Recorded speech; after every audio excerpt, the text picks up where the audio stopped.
আমার নবীর লাইফটাই তো আমাদের জন্য ইসলাম, জোরে বলুন সুবহানাল্লাহ। আমার নবীর জীবনীটাই তো আমাদের জন্য কোরআন, জোরে বলুন সুবহানাল্লাহ। তাহলে সেই রাসূল পাক সাল্লাল্লাহু আলাইহি ওয়াসাল্লাম এই কদম কিভাবে ফেলেছে, এই কদম কোন রাস্তায় চালিয়েছে, এটা আমাদেরকে দেখতে হবে। কারণ আল্লাহ পাক এই কদমের হিসাব কিয়ামতের দিনে কিন্তু নেবে। ওরে আমার বান্দা বান্দি রে, আমি আল্লাহ তোদেরকে দুটো পা দিয়েছিলাম রে, আমি আল্লাহ তোদেরকে যদি দুটো পা না দিতাম, তোরা পরমপক্ষাপেক্ষী হয়ে থাকতে, তোরা নিজেদের ওপরে নির্ভর করে ঘুরতে পারতিস না। আমি আল্লাহ তোদেরকে দুটো পা দিয়েছিলাম, এই পা দিয়ে তোরা তোদের মনের মতো, নিজের ইচ্ছা মতো, স্বাধীন মতো, নিজের মতো করে যেখানে খুশি যেতে পারবে। তবে বান্দারে, আমার দিয়া পা দিয়ে আমার দুশমনদের কাজে যাবি না, আমার দিয়া পা দিয়ে আমি যে জায়গাকে যাওয়া পছন্দ করি ওই জায়গাতে যাবি না। ওরে আমার বান্দা বান্দি রে, আমি আল্লাহ তোদেরকে পা দিয়েছি, এই পা দিয়ে মসজিদে যাবে, এই পা দিয়ে মাদ্রাসায় যাবে, এই পা দিয়ে আলেমে হাক্কানি আল্লাহওয়ালাদের কাছে যাবে, এই পা দিয়ে কোরআনের মাহফিলে যাবে, এই পা দিয়ে হালাল ইনকাম করার জন্য যাবে, এই পা দিয়ে মা বাপের কাছে যাবি, এই পা দিয়ে গরিব দুঃখীদের কাছে যাবে, এই পা দিয়ে অসহায়দের জন্য আগিয়ে যাবে। আরে আমার বান্দা বান্দি রে, আমি আল্লাহ তোদেরকে দুটো পা দিলাম, এই পা দিয়ে এক কথায় আমার রাস্তাতে চলবে। আমার রাস্তাটা কোন রাস্তা? যে রাস্তা কোন রাসূলুল্লাহর রাস্তা। আমার রাস্তা কোন রাস্তা? ইহদিনাস সিরাতুল মুস্তাকিমের রাস্তা। মুস্তাকিমের রাস্তা কোন রাস্তা? সিরাতাল্লাযীনা আনআমতা আলাইহিম, যাদের উপরে ইনাম দিয়েছি ওদেরই রাস্তা। কাদের উপরে ইনাম দিয়েছি? মিনান নবিয়্যিন ওয়াস সিদ্দিকিন ওয়াস শুহাদা ওয়াস সালিহিন। এই চার শ্রেণীর রাস্তা হলো আমার রাস্তা। যারা নবিয়্যিন, সিদ্দিকিন, শুহাদা, সালিহিন, এই চারজন যে রাস্তায় চলেছে ওই রাস্তায় বান্দা তোরা যাবে। তাহলে আমি আল্লাহ তোদের এই কদম পাক নখে জান্নাতে ঘোরার জন্য ব্যবস্থা করে দেব।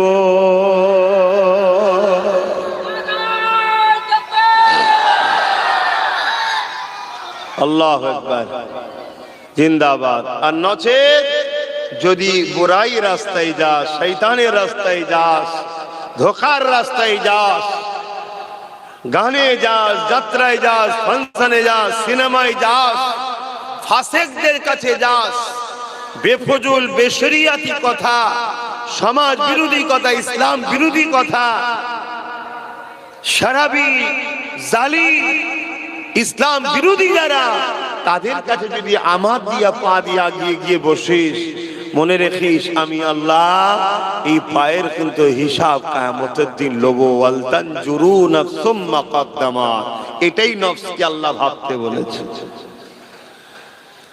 বান্দা আমি তোদেরকে হাত দিলাম, এই হাতে তোরা তোদের প্রয়োজনের কাজ মিটাবি। এই হাতে বান্দা হালাল ইনকাম করবি। এই হাতে বান্দা বান্দি রে এমন করে তোরা নিজেদের প্রয়োজনের কাজ মিটাবি। ওরে আমার বান্দা বান্দি রে, এই হাতে গরিবকে সেবা করবে, এতিমদের সেবা করবে, মা বাপের সেবা করবে। আবার এই হাতে বান্দা আমি আল্লাহ আমার কাছে হাত তুলে দোয়া চাইবি। ওরে আমার বান্দারে, হাত আমি আল্লাহ দিয়েছি, এই হাত দিয়ে মসজিদ বানাবি। যারা মসজিদ ভাঙবে তাদের বিরুদ্ধে লড়বি। এই হাতে মাদ্রাসা বানাবি, যারা মাদ্রাসাকে ভাঙবে তাদের বিরুদ্ধে হাত দিয়ে লড়বি। ওরে আমার বান্দারে, আমি আল্লাহ তোদেরকে হাত দিয়েছি, এই হাত দিয়ে আবার আমার পবিত্র কোরআন, এই কোরআনের দুশমন যারা তাদের বিরুদ্ধে লড়বি। আর তোরা আমার কোরআনকে এই হাত দিয়ে ধরে বুকে করে চেপে ধরবি, তেলাওয়াত করবি। এই জন্য আমি আল্লাহ তোদেরকে দুটো হাত দিয়েছি। এই রাস্তায় যদি চালাতে পারি তার মানে আখিরাতের কামিয়াব। এই হাতে ইনকাম করব, এই হাতেই খাবো, এই হাতে নিজের প্রয়োজনের কাজ মিটাবো, এই হাতেই মা বাপের সেবা করব, এই হাতেই বাজার করব, এই হাতেই হাল কিনবো, এই হাতেই গরিবকে দান করবো। এগুলো সব আল্লাহর রাস্তায়। কিন্তু এই হাতেই যদি আবার ইসলাম বিদ্বেষীদের ঝান্ডা ধরি, তাহলে শয়তানের রাস্তায় চলে গেলাম, এই হাতকে চালালাম। আল্লাহর বিচার নেবে, কিন্তু হাতের হিসাব নেবে। আমি গল্প বলছি না আপনাদেরকে, আমার কথা নিতে পারছেন তো? হ্যাঁ, গল্প বলছি, আল্লাহ হিসাব নেবে। আল্লাহ কি এমনি এমনি পাঠিয়ে দিচ্ছে নাকি আমাদের? যা দুনিয়ায় গিয়ে ফুর্তি আনন্দ মজা করে আয়, এমনি পাঠিয়ে দিচ্ছে নাকি? এটা একটা টেস্টে পাঠিয়েছে, এটা পরীক্ষা, একটা মিশনে, এটা মিশনের জন্য পাঠিয়েছে। আমি AK-47 দিলাম, ইউনিফর্ম দিলাম, মাস গেলে মাইনে দিচ্ছি, বর্ডারে দাঁড় করিয়েছি, দামি দামি চাল কম পয়সা খাওয়াচ্ছি, সবকিছু ফ্রি, সব ব্যবস্থা করে দিয়েছি। এমনি এমনি নয়। বিদেশিরা আমার দেশের মধ্যে না ঢোকে, বর্ডারকে পাহারা দেয়, এটাই তো BSF দের কাজ। আমার দেশের মাল যেন বিদেশে না পাচার হয়ে যায়, এটা কাজ। যদি না করে দেশ থেকে মাইনে দেবে, রাখবে? উপরন্তু আবার তারা যদি দেশের দুশ্মনদের সঙ্গে হাত মিলায়, তাহলে শাস্তি আছে না? নাই। তাহলে আল্লাহ তোমাকে আমাকে সব দিল, জমিন দিল, আসমান দিল, জান দিল, জিন্দেগি দিল, দুটো চোখ দিল, হাত দিল, পা দিল, কত রকম খাদ্য ফল মূল দিল। এমনি এমনি নাকি? বান্দা, আমার জমিনে আমি যেটা চাই, আমি যাতে রাজি, আমার হাবিব যাতে রাজি, ওই কাজ করবি। আর যেতে আমার হাবিব নারাজ, ওই কাজ করবি না। ভালো লোকের সঙ্গে মিশবি, চরিত্রবানের সঙ্গে মিশবি, ভদ্রবানের সঙ্গে মিশবি। আমার পক্ষে যারা তোদেরকে ডাকবে তাদের সঙ্গে মিশবি। যারা সমাজ বিরোধী, দেশদ্রোহী, গাদ্দার, খুনি, চরিত্রহীন, জেনাখোর, ব্যভিচারী, বদমাইশ, তাদের সঙ্গে মিশবি না। এই তো কথা, এটাই তো জিন্দেগি। আর এইটাই করলি তো আখিরাতে কামিয়াবি। তোমাকে আলাদা করে কোনো পাহাড় কাটতে আল্লাহ বলেন যে পাহাড়টা কেটে আয় তবে জান্নাত দেবো, সূর্যটাকে নেপিয়ে নিয়ে আয় জান্নাত দেবো, চাঁদে যে ঘুরে আয় তবে জান্নাত দেবো, সাগরের পানিকে শুকিয়ে দিয়ে ছেঁচে দেখা তারপরে জান্নাত দেবো, আল্লাহ বলেছে নাকি? তোমাকে ভালো হতে বলেছে, আর ভালো লোকের সঙ্গে মিশতে বলেছে। আর অন্যায় যে করবে আমার জমিনের ওপরে, তোরা সংগঠিত হয়ে তাকে রোক, তাকে রোক। এখানে জমিন আল্লাহর, এখানে আল্লাহর রাজত্ব চলবে, এখানে আল্লাহর কথা চলবে, এখানে কারো মনমানি কথা চলবে না। আজ বড় দুঃখের বিষয়, আমরা সংগঠিত নই, ঐক্য নই। আমাদের কিছু ভাই চলে গেছে এ ডাকাতের সাথে, কিছু গেছে ও চোরের সাথে, কিছু গেছে মাতালের সাথে, কিছু গেছে মুনাফিকের সাথে। আমরা টুকরো টুকরো হয়ে গেছি বলে আল্লাহ জমিনের উপরে আজকে যা খুশি তাই হচ্ছে।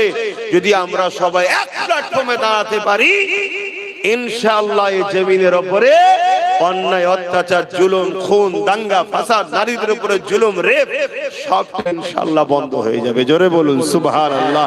এটাই তোমাদের কাজ। আর এইটা যদি করে যেতে পারি যে আল্লাহ আমি দুনিয়াতে হালাল ইনকাম করেছি, হালাল খেয়েছি, পরিবারকে পর্দায় রেখেছি, ভালোবেসেছি, সন্তান হয়েছিল, সন্তানকে আপনার নবীর প্রেম, আপনার প্রেম, আপনার আহলে রাসূলদের প্রেম, কোরআনের শিক্ষা দিয়েছি, তাকে ডাক্তার বানিয়েছিলাম, উকিল বানিয়েছিলাম, জিএম বানিয়েছিলাম।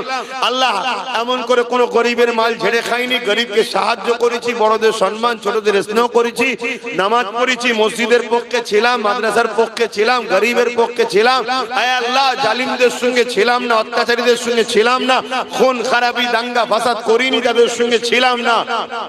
বাস জান্নাত। তো এই তো কাজ, এই তো কাজ। সারাদিন 24 ঘন্টার মধ্যে কত সহজ ব্যাপার। ফজর বেলা নামাজ পড়া, আবার জোহর বেলা নামাজ পড়া, এই ফজর থেকে জোহর পর্যন্ত তোমাকে হালাল ইনকামের জন্য চেষ্টা করতে হবে। পড়াশোনা যারা করছো পড়াশোনা করো, বড় হও, হালাল ইনকাম করবে। আবার জোহরের নামাজের পর খাওয়া দাওয়া করে তুমি একটু কাইলুলা করো। কাইলুলা করার পর তোমাকে বিকেল বেলা উঠলে ফজর আসরের নামাজ পড়লে, একটু ঘোরাঘুরি করলে, মন ফ্রি হলো। কথা বুঝে আসছে? বাচ্চা থাকলে বাচ্চার সঙ্গে সময় দিলে, বা দোকান খোলা থাকলে দোকান খুললে, আবার হালাল ইনকাম করো। আবার সন্ধ্যেবেলা ওয়াক্ত হলো, নামাজ পড়লে, দোকান খুললে, নামাজ বসলে, ঈশা পর্যন্ত কি আর একটু রাত পর্যন্ত দোকান চালালে, চালিয়ে ঘরে এসে ফ্রেশ হয়ে নামাজটা পড়ে খাওয়া দাওয়া করে আল্লাহর নাম নিয়ে শুয়ে পড়লে, ধরে শুয়ে পড়তে পড়তে ঘুমিয়ে পড়লে। এই তো রুটিন। কিন্তু এর মধ্যে কোন অন্যায়কারীর সঙ্গে সাথ দেবে না, আর কারোর উপরে জুলুম করবে না। তোমার জন্যই তো জান্নাত। কিন্তু হায় আফসোস, এই সামান্য কাজ আমরা আল্লাহকে ভালোবাসি বলি, আল্লাহর জন্য আমরা করতে পারছি না। এ কেমন প্রেম? অথচ দুনিয়ার জালিমদেরকে যারা ভালোবাসে তারা জালিমদের জন্য মানুষকে খুন করছে। আল্লাহ তোমায় খুন করতে বলেছে নাকি? তা তো বলে নাই, যোকে মেরে দিয়া আল্লাহ বলে না। কথা বুঝে আসছে? তাহলে সেই জায়গায় আজকে কি করছি আমরা ভাবে, কিন্তু যেতে আল্লাহর কাছে হবে। সবাইকে ময়দানে মাশরে সবাইকে উঠতে হবে। ওই দিন আল্লাহ পাক কিন্তু বিচারটা নেবে। তিনি হাকামুল হাকিমিন হবেন, নাই বিচারক, নাই পরাণ, নাই বিচারক হবে। আমাকে ওই দিন উঠতে হবে, আপনাদেরকে উঠতে হবে, বাবা আদমকে উঠতে হবে, আম্মা হাওয়াকে উঠতে হবে। তামাম নবীরা ময়দানে মাশরে থাকবে, আমি আপনিও থাকবো। কিয়ামতের সেদিন পর্যন্ত সবাইকে ওই ময়দানে মাশরে উঠতে হবে। আমার আম্মা জানেরা, আপনাদের ওই ময়দানে মাশরে উঠতে হবে। মনে রাখবেন, এই দিনটা এত কঠিন দিন হবে, যেদিন মাথার এক বেজা ইখতিলাফ, এক হাত আল্লাহ সূর্য নামিয়ে দেবে। মাথার খিনগুলো গলে গলে ওই সূর্যের তাপেতে জমিনে পড়তে থাকবে, এবং জমিনটা লোহা যেমন আগুনে দিলে পুরে পুরে লাল হয়ে যায়, ওই সূর্যের তাপেতে জমিনটা লাল হয়ে যাবে। একটুখানি ছেলে তোরা তো মোবাইল করে, কার ছেলে এটা? এত করে তোমাদেরকে বুঝাই, বাচ্চাদের হাতে ফোন দেবে না, ফোন দেবে না, ফোন দেবে না।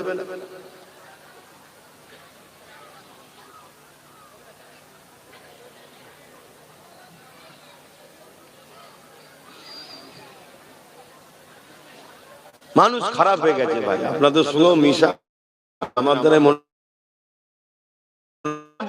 কানে কথা যায় না। বাচ্চাদের ফোন দেবেন না কেন? ওইটুকু ছেলের হাতে ফোন দিয়েছে,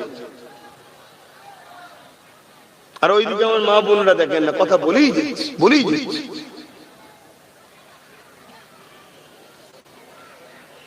কমিটির লোক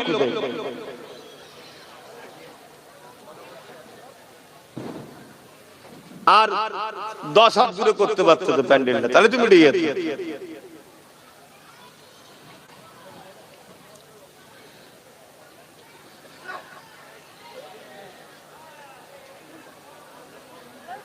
কি হলো?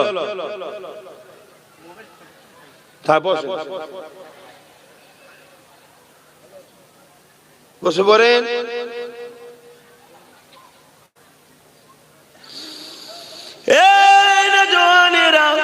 অনেকে আছে তোমাকে ভালোবাসা দিয়ে, অন্যায় দেখার পর চুপ থেকে তোমাকে ভালোবাসা দিয়ে শুধু তোমার থেকে সে নিজের ফায়দাটা বুঝে নেবে। শুনছো তো? অনেকে আছে তুমি অন্যায় করবে দেখবে, তাও তোমাকে ভালোবাসা দিয়ে নিজের ফায়দাটা লুটে নেবে। আমি পারি, কিন্তু না, আমি সেই রকম ভালো তোমায় বাসি না, তাই অন্যায় দেখলে ধরি না। কি দরকার আছে? তোমার ছেলে মোবাইল দেখে বড় হলে তোমাকে পিটিবে, তো আমার কি যায় আসে? আমি আমার ছেলেকে আলহামদুলিল্লাহ চেষ্টা করি, যত যাই হোক, কেঁদে কোকিয়ে গেলেও মোবাইলের সাথে কোনো সম্পর্ক নাই। তুই একদিন কাঁদবি, দুদিন কাঁদবি, আর মোবাইল থাকলে সারা জীবন কাঁদবে ছেলেরা। এই মোবাইল এত খারাপ জিনিস। আর যেদিন বড় হয়ে যাবে, বুঝতে শিখবে, সেদিন ওর পয়সা ও কিনুক না, সেদিন প্রয়োজনের জন্য কিনবে, সেদিন ভালো হবে। আসেন জি কথা আলোচনা করতেছিলাম, কিয়ামতটা তো কঠিন দিন হবে। আল্লাহ নবী জানিয়ে দিলেন, যে দিনেতে বাপ ছেলে হবে না, ছেলে বাপের হবে না, মা মেয়ের হবে না, মেয়ে মায়ের হবে না, এক কথাও চিনে না চিনার ভান করবে। ওই কিয়ামতের দিনেতে এমন সময় একজন বান্দার হিসাব নেওয়া হবে, যে হিসাব নেওয়ার পরে দেখা যাবে একটা মাত্র নেকি কম পড়ে গেছে তার। আল্লাহ পাক বলবে, বান্দারে, তোমার যদি আর একটা নেকি থাকতো বান্দা, তাহলে আমি আল্লাহ তোমাকে জান্নাতি করে দিতাম। এ বান্দারে একটা নেকি কম তোমার পড়ে গেছে। আজকে যতগুলো মানুষ এখানে বসে আছে বলুন তো দেখি, প্রতিটা মুহূর্তে আপনাদের বসে থাকা দরুন নেকি হচ্ছে না হয়নি? এক তো জান্নাতের বাগান, আবার নবীর একটা কথাকে মানছো। রাসূল বলেছেন মাহফিলে গিয়ে বসতে নবীর ওই কথা সুন্নাত পালন করছো, তাহলে নেকি হচ্ছে তো। কিয়ামতের দিনে একটা নেকি কম পড়ে যাওয়ার জন্য লোক ধরা পড়ে যাবে।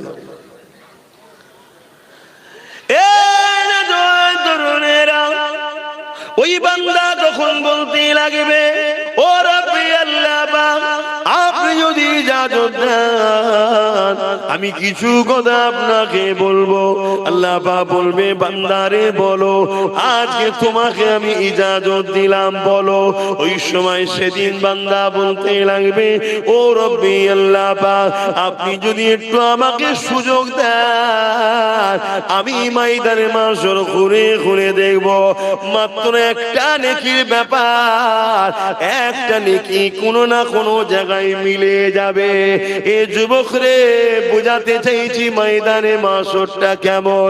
আল্লাহ ওই সময় বলবে, বান্দারে এটা ময়দানে মাশর, তুমি কি জানো না বান্দা, এখানে সবাই নফসি নফসি করছে, যে যার বাঁচার জন্য চিন্তা করছে। একদিকে জাহান্নামের গর্জন, যে গর্জনে আল্লাহর বান্দার অজ্ঞান চৈতন্য হয়ে যেতে লেগেছে। এই ময়দানে মাশরেতে তোমাকে কে নেকি দেবে রে বান্দা?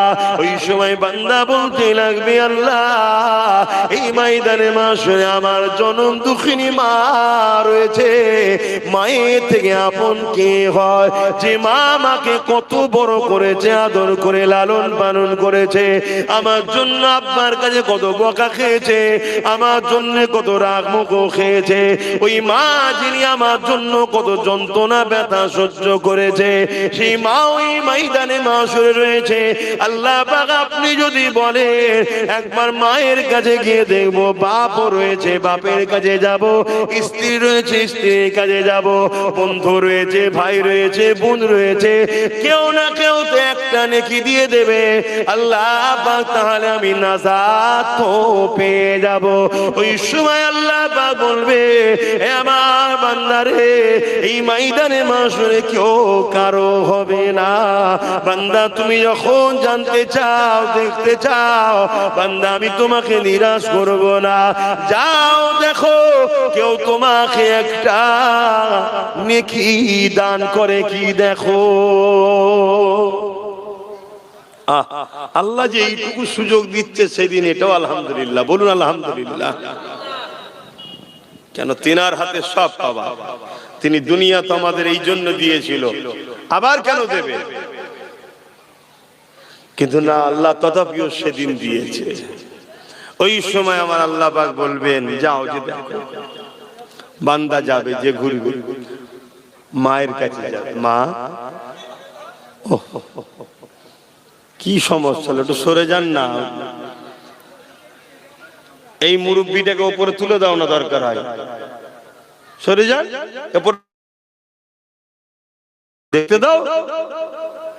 যারা বসে আছে আড়াল করছো কেন? আস্তে আস্তে, ঠিকই বলছো তো, বসে আছে ও ঠিকই বলছো, তোমরা তো ভাই দাঁড়িয়ে আছো কেন? একই কথা। আচ্ছা ছেড়ে দাও, তুমি ঠিকই বলছো, ভুল তো এদেরই। কি হবে? এত কামতের কথা শোনো, মানুষ আজকে পরিবর্তন হয়।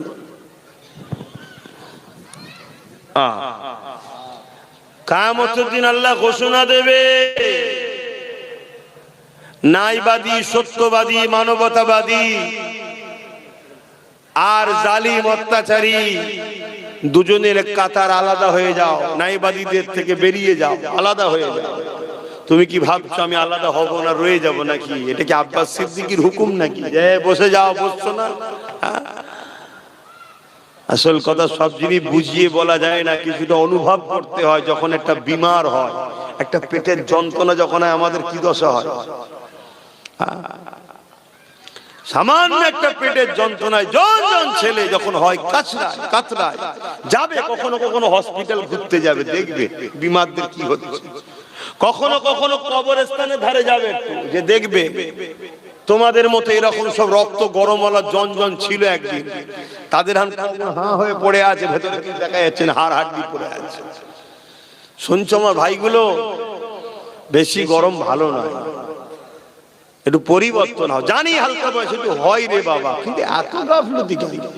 একদিকে জালিমরা ইসলামকে মিটাতে উঠে পড়ে লেগেছে, সারা দুনিয়ায় হচ্ছিল, এখন সেটা আমার দেশে ঢুকে গেছে, দেশ থেকে দূরে এখন কানমুতে আমার রাজ্যে চলে এসেছে। কলকাতায় র্যালি হচ্ছে, মিছিল হচ্ছে, কলকাতায় প্রকাশ্য মিডিয়ার সামনে বলছে হিন্দু রাষ্ট্র বানাতে হবে, ইসলাম মুক্ত সমাজ গড়তে হবে। এটা হিন্দু রাষ্ট্র নাকি? এটা তো গণতান্ত্রিক দেশ। তাহলে এই রাষ্ট্রে হিন্দু রাষ্ট্র বলাটাই হলো সাম্প্রদায়িক। কই তার বিরুদ্ধে পুলিশ অ্যাকশন নিচ্ছে? লাইনে। কিন্তু একজন যদি শুধু বলে যে এই রাষ্ট্রকে, এই রাজ্যকে ইনসাফের উপরে, ন্যায়ের উপরে, কিন্তু একটা সংবিধান বিরোধী চরম অন্যায় কথা প্রকাশ্য বলা হচ্ছে, ভারত থেকে ইসলামকে মিটিয়ে দেওয়া হবে, ইসলাম মুক্ত ভারত চায়, মিডিয়াতে দেখাচ্ছে। আমার কলকাতাতে বিজেপি এলাকা গুলোই তো হচ্ছে রে বাবা, বিজেপিরাও তো, তারা তো চাইছে হিন্দু রাষ্ট্র বানাবো, শুনছেন তো নাকি? তারা তো চাইছে। আর তুমি যতই যাদেরকে সেকুলার মনে করো, সব ভেতরে ভেতরে কিন্তু এক হচ্ছে। শুধু তুমি হাঁ করা হয়ে বসে আছো, তুমি শুধু হাঁ করা হয়ে বসে আছো, তোমার হুঁশি নাই কি হচ্ছে ভেতরে ভেতরে। কথা বুঝে আসছে? গোস্ত গোস্তই হয়, উজুড়ি হয়। তুমি যতই চেষ্টা করো উজুড়িকে গোস্ত বানাবার আর গোস্তকে উজুড়ি বানাবার, কখনোই সম্ভব নয়। সেদিন নেই যেটা আগে দেখেছিলে, এখন সিচুয়েশন আলাদা। তো যা কিছু কথা বললে তোমাদের পছন্দ হবে না, নেবে না, আর কি বলবো, যা খুশি করো। তবে সজাগ করার দায়িত্ব আছে, তাই সজাগ করছি। এত বড় একটা কথা, পুরো সংবিধানকে মিটিয়ে দেওয়ার কথা, হিন্দু রাষ্ট্র হবে, ইসলামদেরকে রাখা যাবে না। বাংলার কলকাতাতে হচ্ছে, মিডিয়ায় দেখাচ্ছে, তার বিরুদ্ধে পুলিশ অ্যাকশন হয়েছে। তুমি কি বুঝছো? তোমার সরকার তাকে সাপোর্ট করছে, তার মানে তাহলে বিজেপিও চাইছে হিন্দু রাষ্ট্র, এও চাইছে। এই জন্য এখন সব জায়গায় মন্দির তৈরি করছে আর মসজিদ গুলো সব ভাঙছে। নিউ টাউনে মসজিদের জায়গা চুরি করে বিক্রি করছে না, করে না? তাহলে এদের উদ্দেশ্য হলো ইসলামের পেহচান রাখবো না। আর সেই জায়গায় তোমার আমার কওমের একদল মুসলমান আবার এদের সাথ দিচ্ছে না, তাই না? তারা মুসলমান, তুমি আমি দেখছি, তারা মুসলমানরাই অলরেডি ইসলাম থেকে অনেক আগে বেরিয়ে গেছে। এই ভারতবর্ষে একটা হলো অমুসলিম মুসলমান হয়েছে না, হয়নি? কথা বলো, হয়েছে না হয়নি? লাখ লাখ হচ্ছে আমি জানি, কিন্তু সেগুলোকে আমাদের সামনে আসছে। ঠিক তেমনই অনেক মুসলিম ঘরের ছেলে শিক্ষার অভাবে হোক আর কপাল ফাটা হয়ে হোক ইসলাম থেকে বেরিয়ে গেছে না, যায় না? কথা বলছে না? তো সেইগুলো কারা? সেগুলো কোনো খবর আছে না? সেগুলোকে এই নাম টাম সব রেখে দেওয়া হয়েছে, তাদেরকে চেঞ্জ করতে দেওয়া হয়নি। তাদের দ্বারা ইসলাম বিদ্বেষীরা কাজ করাচ্ছে, তাদেরকে পিছন থেকে অর্থ দিচ্ছে, তাদেরকে অস্ত্র দিচ্ছে, তাদেরকে প্রশাসনিক পাওয়ার দিচ্ছে, দিয়ে বলছে তোরা মুসলমানদের নেতা হয়ে থাক, সময় যখন আসবে তোরা চেঞ্জ হয়ে এইদিকে চলে আসবি, কেন মুসলমানকে কন্ট্রোল তোরা কর। তোদের হাত থেকে ফসকে গিয়ে যদি কোনো নবী খানদানের হাতে চলে যায়, তাহলে তো আমাদের চামড়া গুটিয়ে ফেলবে। কথা বুঝে আসছে না? না, এই জন্যই পরিকল্পনা চলছে, কিন্তু আমাদের তো হুঁশি নাই, আমাদের কোনো খেয়ালই নাই। আমরা ভাবছি কোন রকম 200 টাকা যদি হয়ে যায় দিনটা কেটে যাবে, চলো কার পিছনে ঘুরলে, কার চামচাগিরি করলে 200 টাকা পাওয়া যায়। দেখ কি এটা এক শ্রেণী মুসলমান এটা করছে না? করে। আজ নয় আলহামদুলিল্লাহ বলে বলে বলে বলে বলে একটু হলেও মুসলমান জেগেছে না জাগেনি? এটা আওয়াজ দিয়ে বলুন না জেগেছে। কিন্তু আবার যদিও জায়গায় আমার মতো কত হুজুর, কত মৌলী সাহেব, কত বক্তা ঘুম পাড়াবার চেষ্টা করছে, কতজন আবার বিভাজন করতে চাইছে। আছি 10 জন একসাথে, বলছে 2 জন ওখানে চলে যা, 2 জন এখানে চলে যা, তা 4 জন চলে গেলে 6 জন কম হলো না? হলো না? এতদিন তারা কোথা ছিল? এতদিন কোথায় ছিলিস, হঠাৎ করে এরকম মুসলিম দরদি হয়ে গেলি কি করে? তাহলে ভাবতে হবে না, এই যে হঠাৎ করে আমরা যে ঐক্য হচ্ছি, এই খবর ওদের কাছে আছে না নাই? তোমার গ্রামে ওদের লোক আছে, তোমার পাড়ায় ওদের লোক আছে, এই জলসায় ওদের লোক আছে, আমি যা বলছি সব রেকর্ডে ওদের কাছে যায়। তাহলে তোমার খবর ওদের কাছে আছে না নাই? তোমার হাড়ির খবর জানে, তোমার ফ্রিজের খবর জানে, সব খবর তোমার জানে। তা দেখছে তো সবাই এক হচ্ছে, এক হয়ে যদি সবকটা নওশাদের পাশে দাঁড়িয়ে যায়, আর অন্য দিক দিয়ে যারা বঞ্চিত গরিব আছে তাদের মধ্যে থেকে যদি 15-20% কোনোদিন চলে আসে, বাস এ তো ক্ষমতা চলে আসবে। তাহলে আমাদেরকে যে মিটাবার যে কথা হচ্ছিল কলকাতার বুকে দাঁড়িয়ে, ইসলাম রাখা যাবে না, হিন্দু রাষ্ট্র করতে হবে, আর নওশাদ তো সংবিধানকে মান্যতা দেয়, তাই তো নাকি? তাহলে তো সমস্যা হয়ে যাবে। এজন্য টুকরো টুকরো করে দাও, এসব প্ল্যান চলছে, তোমার আমার তো খেয়াল নেই। যাক, একটুখানি এসেছিলাম এদিকে, আবার ফিরে যায় ময়দানে মাশরের কথা বলছিলাম। এ যুবকেরা মনে রেখে দিও, দুনিয়াদারির মধ্যে দিয়ে আখিরাতের কল্যাণ রয়েছে। একটা মাত্র নেকি, যার জন্য আল্লাহ বান্দাকে বলছে, বান্দারে তোমার যদি আর একটা নেকি হতো, আমি আল্লাহ তোমাকে নাজাতটা দিয়ে দিতাম। বান্দা আল্লাহ পাকে কাজে আরজু করলে, ও রব্বি আল্লাহ আমাকে সুযোগ একটা দেয়া হো, আমি ময়দানে মাশরে একটু ঘুরে ঘুরে দেখি কেউ যদি আমাকে একটা নেকি দিয়ে দেয়। আল্লাহ বলল, যাও বান্দা, আমি তোমাকে সুযোগটা দিয়ে দিলাম। বান্দা নেকি খুঁজতে বেরোলো। এই পর্যন্ত মনে রাখেন, পরে বলছি অপর দিকে আর একটা বান্দা যাকে আল্লাহ হিসাবের জন্য ডেকেছে, ওরে আমার বান্দার হিসাবটা দে রে বান্দা। বান্দা এই সময় হিসাব দিতে লেগেছে, দিবার আগে আল্লাহ পাককে বলতে লেগেছে, ও রব্বি আল্লাহ পাক, আপনি আমার হিসাবটা নেবেন না, কারণ আমি দুনিয়া জমিনে অন্যায় আর অন্যায় করেছি, পাপ আর পাপ করেছি। আল্লাহ আল্লাহ কোনো ভালো কাজ আমি করতে পারিনি, তাই আল্লাহ আপনি আমার হিসাবটা নিয়ে সবার কাছে অপমানিত না করে গোপনে গোপনে আমাকে জাহান্নামে দিয়ে দেয়। বান্দা নিজে থেকেই স্যালেন্ডার, যাই ভালো কাজ করিনি, আমাকে আপনি জাহান্নামে দিয়ে দেন। আল্লাহ বলবে, লা তাখনাতু মির রাহমাতিল্লাহ, আমার রহমত থেকে নিরাশ হও না বান্দা, একবার তোমার আমলনামাটা দেখাও না। বলুন সুবহানাল্লাহ।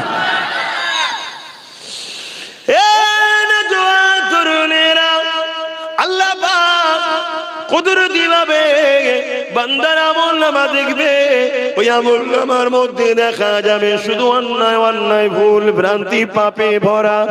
দেখতে দেখতে দেখা যাবে একটা মাত্র ভালো কাজ, ওখানে একটা নেকি কম, এখানে শুধুমাত্র একটা ভালো কাজ। আমার আল্লাহ পাক বলতে লাগবে, বান্দারে তুই তো অন্যায় করেছি, ভুল করেছি, পাপ করেছি বান্দা, তবে তোর একটা ভালো কাজ পেয়েছি, যে কাজটা আমি আল্লাহ আমার বড় পছন্দ, খুশি করে দিয়েছে। এ বান্দারে বল, আমি আল্লাহ তোর উপরে রাজি হয়ে গেছি, বল খুশি হয়ে গেছি, তুই কোথায় যাবি? বান্দা বলবেন, আল্লাহ আপনি যদি দয়া করে আমাকে জান্নাত দান, যেতে পারবো। আল্লাহ পাক বলবে, বান্দারে যা, আমি তোর কাজে এত খুশি হয়ে গেছি, একটা মাত্র ভালো কাজে আল্লাহ রাজি হয়ে গেছে।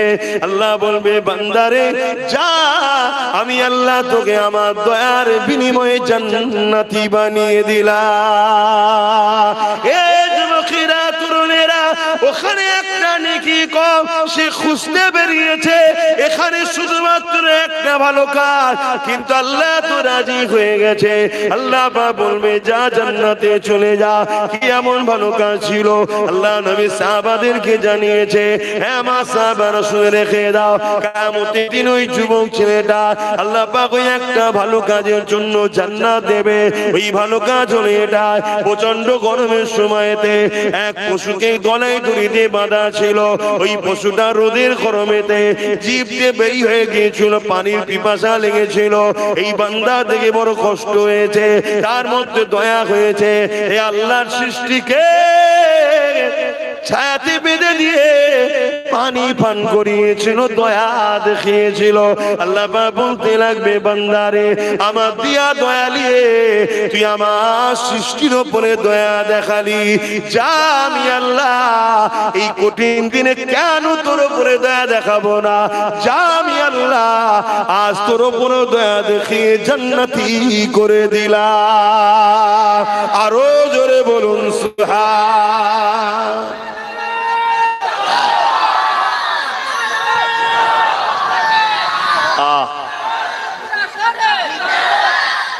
ভাবেন, যেদিন পশুটা বাঁধা ছিল, অসহায়, সে যেতে পারছে না, রোদে ছটফট করছে, পিপাসা লেগেছে, ওই অবস্থায় বান্দা তার উপরে দয়া দেখিয়েছে। ময়দানে মাশাআল্লাহ আমরা অসহায় না, অসহায় নয়?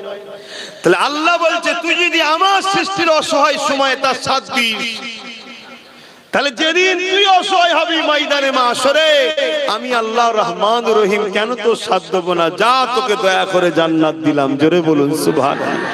তাহলে আজ যদি আমরা এতিম বাচ্চারা অসহায়, গরিব বাচ্চারা অসহায়, বিধবারা অসহায়, সমাজের কোন গরিব এতিম অসহায়ের উপরে যদি জুলুম হয়, যদি তুমি তার সাথ দিয়ে তাকে জুলুম থেকে মুক্ত করতে পারো, তাহলে কিয়ামতের দিন তুমি যখন অসহায় হবে, আমার আল্লাহ তোমার সেদিন রহমত দ্বারা তোমাকে অসহায় থেকে মুক্ত করে জান্নাতে দেবে। জোরে বলুন সুবহানাল্লাহ। এজন্য আল্লাহ নবী বলেছেন, তুমি যদি আল্লাহর দয়া পেতে চাও, তুমি আল্লাহর সৃষ্টির উপরে দয়া করো। সে সৃষ্টির মধ্যে শ্রেষ্ঠ সৃষ্টি আবার মানুষ, সৃষ্টির উপরে দয়া করো। কিন্তু আজ আমরা মানুষ কি মানুষের উপরে দয়া করছি? সে মানুষ যদি হিন্দু হয়, আদিবাসী হয়, সাঁওতাল হয়, বাগদি হয়, খ্রিস্টান হয়, সেও যদি বিপদে পড়ে তার উপরে দয়া দেখানো দরকার আছে না? না, অবশ্যই মানুষ সে আল্লাহর সৃষ্টি। পাশাপাশি জীব জন্তু যদি বিপদে পড়ে তার উপরে দয়া দেখানো দরকার আছে না? নাই। কিন্তু আমরা সোশ্যাল মিডিয়ায় কি দেখছি, ছোট্ট ছোট্ট বাচ্চা গরিব এতিম হওয়ার দরুন পেটের জ্বালায় যদি কেউ কারো খাবার নিয়ে নেয়, তাকে গাছে বেঁধে একদল লোক পিটছে। আর কোটি কোটি টাকা, 100, 200, 300, 400, 1000 কোটি টাকার চোর নেতা গুলোকে, ওই মানুষগুলোই আবার তাদের পিছনে ছুটছে, নেতাজি জিন্দাবাদ, নেতাজি জিন্দাবাদ। তা খোদার গজব আমাদের উপরে হবে না? একটা গরিব মানুষের ছেলে পেটের জ্বালায় রুটি চুরি করেছে, বা কিছু খাবার চুরি করেছে, বা কারো কাছে আম চুরি করেছে, হালকা বয়সের ছেলে। এই তো কিছুদিন আগে একটা কোন জায়গায় আম চুরি করেছিল, সে অমুসলিম ঘরের ছেলে ছিল, তো কি হয়েছে, বাচ্চা ছেলে, তাকে মারতে মারতে মেরে ফেললো। ভুলে গেছেন কি আপনারা? জানি না, কিন্তু আমি ভুলিনি, আমার সব মনে থাকে। আজকে তাকে দেখা যাচ্ছে বেঁধে পিটছে। কিছুদিন আগে দেখেছে পুলিশ পর্যন্ত মারছে একটা বাচ্চা ছেলে, পুলিশের সামনে, পুলিশের সামনে একটা বাচ্চা ছেলেকে মারা হচ্ছে। সে কিছু চুরি করেছে। মায়ের পেট থেকে কেউ চোর হয়ে বেরোয় না। সমাজ থেকে অবহেলিত করেছে, সমাজ থেকে শিক্ষা দেয়নি, পড়ার সময় সমাজ থেকে খাতা পেন দেয়নি, সমাজ থেকে স্কুলে নিয়ে যাওয়ার ব্যবস্থা করে না। শুধু কি বাপ মারই দায়িত্ব? মানুষ হিসেবে মানুষের দায়িত্ব আছে না? আজকে যদি বাপ মারই শুধু দায়িত্ব থাকতো, তাহলে আমার নলেজ চুরি করার দরকার নেই। কারণ নলেজ চুরি করতে গিয়ে আমার মানসিক চিন্তা যাচ্ছে, শরীর যাচ্ছে, সময় দিতে পারছি না নিজের পরিবার, কাজ কামের কাছে, সন্তানের কাছে, নিজের গাটের লক্ষ লক্ষ টাকা যাচ্ছে। কেন? সমাজের অনেক গরিব বাচ্চা আছে, যাদেরকে যদি আমরা অবহেলিত করি, তাহলে তারা মানুষের মতো মানুষ হবে না। আজকে সেই এতিম অসহায় বাচ্চাগুলোকে নিজেরই ভর্তি করতে পারি। তোমাদেরকেও বলে যাচ্ছি, অনেক জায়গায় বলেছি, আজকেও বলছি, তোমাদের যদি কারো এলাকায় জানাশোনা থাকে এতিম বাচ্চা, কেউ নেই দেখাশোনা করার, ওই বাচ্চাকে তোমরা দায়িত্ব নিয়ে আমার সাথে যোগাযোগ করিয়ে দাও। ওই বাচ্চাকে সম্পূর্ণ ফ্রিতে আমি তাকে পড়িয়ে জেনারেল লাইনের শিক্ষা, নলেজ সিটিতে মাদ্রাসা করছি না, আমি জেনারেল লাইনে শিক্ষা করছি। মাদ্রাসা আছে, আমি 50টা মাদ্রাসা চালাই। আরো অনেক হুজুরদের, অনেক মাওলানাদের মাদ্রাসা আছে না? নাই ভাই, মাদ্রাসা দরকার আছে। আছে তো, কে বলেছে না? এই গ্রামে হয়তো মাদ্রাসা আশপাশে আছে। কি আছে মাদ্রাসা আশপাশে? এই বল্লভপুরে তো একটা মাদ্রাসা চলছে, মাদ্রাসার দরকার আছে, কিন্তু সব মৌলভী সাহেব হলে হবে? আমাদের কিছু ডাক্তার, কিছু পুলিশ, কিছু জজ, কিছু ডিএম, কিছু আইএস, কিছু আইপিএস দরকার আছে না? না, আমাদেরই বাচ্চারা যারা ডাক্তার হবে মৌলভী সাহেবের কাছে বসে দিন শিখবে। আবার যখন মৌলভী সাহেব অসুস্থ হবে ডাক্তার কাছে যাবে, হুজুর এসেছেন, কি হয়েছে বাবা? আমার এই হয়েছে। আচ্ছা হুজুর আমি ট্রিটমেন্ট করে দিচ্ছি। তাহলে এখান থেকে তুই ফায়দা নিবি, ওখান থেকে তুই ফায়দা নিবি, কি? আর না হয় মুসলমান হওয়ার জন্য আগামী দিন চিকিৎসাই করবে না, কি করছে না? করে না। অনেক হিন্দু ডাক্তার মুসলমান হওয়ার জন্য তাকে চিকিৎসাই করেন, রিপোর্ট দেখেছেন না? দেখেন, প্রকাশ্য বলছো মুসলমান ওকে চিকিৎসা করবো না, ও মুসলমান ও ডেলিভারি করবো না। শুনছেন কোথায় যাচ্ছে পরিস্থিতি? এই সব কিছু চিন্তা ভাবনা করে আমি নলেজ সিডিটা করছি। ভুল করছি না? আমার তো মনে হচ্ছে ভুলই করছি। আমি তো মাঝে মাঝে মনে হয় খালি খামাকায় কত আরামে আল্লাহ রেখেছিল, জলসা করতাম। প্রথম জীবনের কথা বলছি, ঘরে এসে ঘুমোতাম, খাওয়া দাওয়া করতাম, আবার জলসা বেরিয়ে যেতাম। খালি খামাকায় নওশাদকে দিয়ে রাজনীতিটা করাতে গেলাম, আর আমি নলেজ সিডিটা করতে গেলাম। ও পেরেশান, আমিও পেরেশান। না ও আমায় দেখতে পাচ্ছে না, আমি ওকে দেখতে পাচ্ছি। কালকে ঘরে ঢুকলাম, ও ঘরে নেই। আজকে সকালে ঘুম থেকে উঠলাম, ভোর 3টেই বেরিয়ে গেছে, মালদায় গেছে। তাহলে ভাবুন কি ছুটা ছুটছে ছেলেটা, একটাই ছেলে, কোথায় কোথায় ছুটছে। আর আমাদের দুজনে আবার আমাদের বাড়ির বাপ মা পেরেশান। কখন যে কি খবর আছে, কখন কাকে ধরলে চলে গেল, কখন কার গাড়িতে ঢিল ছুড়লো নাকি, কি টেনশন থাকে না? থাকে না? কি ভুল করেছি তো নাকি? হ্যাঁ বল না ভাই, সত্যি করে বল। ও ঠিক করেছি? ঠিক যখন করেছি সাথ আমার ভাইটার সাথে আছে তো নাকি, না ওর বিরুদ্ধে সব? ঠিক বলছো? একটু সাক্ষী দাও দেখি কারা আছো আমার ভাইয়ের সাথে, লম্বা হাত তুলবে। ঠিক বলছো? ঠিক বলছো? আচ্ছা একটু দেখো তো ডায়ে বায়ে কেউ হাত তুলতে বাকি আছে কি, একটু দেখো না। কিন্তু কেউ বাকি থাকলে তার সঙ্গে ঝগড়া করবো না আমরা, কিন্তু চিনে লিওয়া দরকার আছে না? না কেন? আজকের লড়াই শুধু রুটির লড়াই নেই, আজকের লড়াই হচ্ছে দিদি মুদি ইসলামের দুশ্মন। সত্য না মিথ্যা? এই জোরে বলে। অতএব ইসলামের দুশ্মনের সাথ যদি কোনো মুসলমান দেয়, ওই মুসলমান মুনাফিক বলা হয়। মুনাফিক চিনা দরকার আছে না? না এই জন্য বলেছি তার সাথে ঝগড়া করবো না। কেন ঝগড়া করতে পারে বাবা? দেশটা সবার, এ দেশটা সবার। এদেশে কেউ যদি মনে করে খুঁটোটা হলো আমার ভগবান, আমি পুজো করব, তাকেও দেশ রাইট দিয়েছে, কিন্তু আমি মানি না। আমি মানি এক আল্লাহ, ঠিক না বেটি? কিন্তু তা বলে ওকে বলতে পারি না মেরে ফেলবো, এটা বলার অধিকার নেই, আর ইসলামও দেয়নি। কথা বুঝে আসছে না? না তো সেই জায়গায় যদি কোনো আমার মুসলিম ঘরের ছেলে আজকে যদি ইসলামের দুশ্মনকে এখনো সাপোর্ট করে, তার স্বাধীনতা আছে, কিন্তু চিনে লিওয়া দরকার আছে না? যে এইটা ঘোলা আন্ডা আমাদের নেই, আমাদের ঘরে হয়েছে, কিন্তু আন্ডা ঘোলা হয়ে গেছে, একে আর লিয়া যাবে না, এতে দূরে থাকা দরকার। কেন? এই বাহ্যিক আমাদের ভেতরটা জালিমদের। কথা বুঝে আসছে না? না এটা মাথায় রাখা দরকার আছে তো নাকি? এই কথাগুলো একটু বুঝিয়ে দিচ্ছি, অসুবিধা হচ্ছে? আজান দিলে শোনা যাবে? হ্যাঁ, তা আসলে একটু সালামটা দিয়ে এলি একবার। ইয়া নবী সালাম।